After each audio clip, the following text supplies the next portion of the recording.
Στην αντεπίθεση πέρασαν οι Ελληνοκύπροι hackers. Έχουν καταφέρει να θέσουν εκτός λειτουργίας 21 τουρκικές ιστοσελίδες που αφορούν κρατικές και στρατιωτικές υπηρεσίες. Και ενώ ο αδίστακτος ηλεκτρονικός πόλεμος μένεται στο διαδίκτυο, οι Ελληνοκύπροι hackers δηλώνουν ότι έχουν πάρει το προβάδισμα 21 μονάδων έναντι 0 του αντιπάλου. Το ρεπορτάζ είναι του Νικόλα Μαρκαντώνη.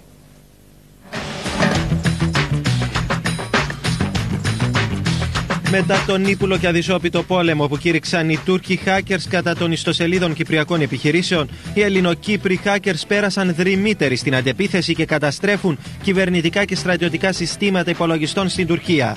Ο κυβερνοπόλεμος ήλθε στην επιφάνεια μετά από την καταστροφή της ιστοσελίδας της εταιρείας Κόκκινος την περασμένη Πέμπτη από Τούρκους hackers.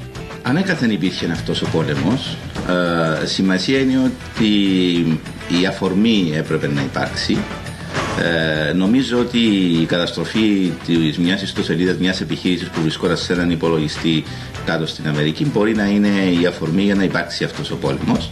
Δεν υπάρχει καμία αμφιβολία ότι εκ πλευράς Τουρκίας οπωσδήποτε πρέπει υπάρχει συστηματική ενέργεια προς παρακολούθηση το τι κάνουν. Οι λεγόμενοι πειρατές του κυβερνοχώρου που αποτελούν μέλη της ομάδας με την ονομασία «Η Πύλη των Κυπρίων Hackers» επιτίθενται σε τουρκικές ιστοσελίδες που φέρουν τα διακριτικά του τουρκικού κράτους TR. Μπορεί να είναι καταστροφική η δράση των πειρατών μέχρι να σβήσουν όλα τα στοιχεία τα οποία περιλαμβάνονται σε έναν υπολογιστή. Να παραδώσουν έναν κενόν υπολογιστή δηλαδή. Οι γνωστότεροι μαχητές του κυβερνοπολέμου, οι οποίοι έχουν γίνει πραγματικός εφιάλτης για τα τουρκικά συστήματα υπολογιστών, είναι Κύπροι φοιτητές με τα ψευδόνυμα Immortal, Fear και Τιμβορίχος. Οι πειρατές του κυβερνοχώρου υπάρχουν από τότε που υπάρχει ο κυβερνοχώρος.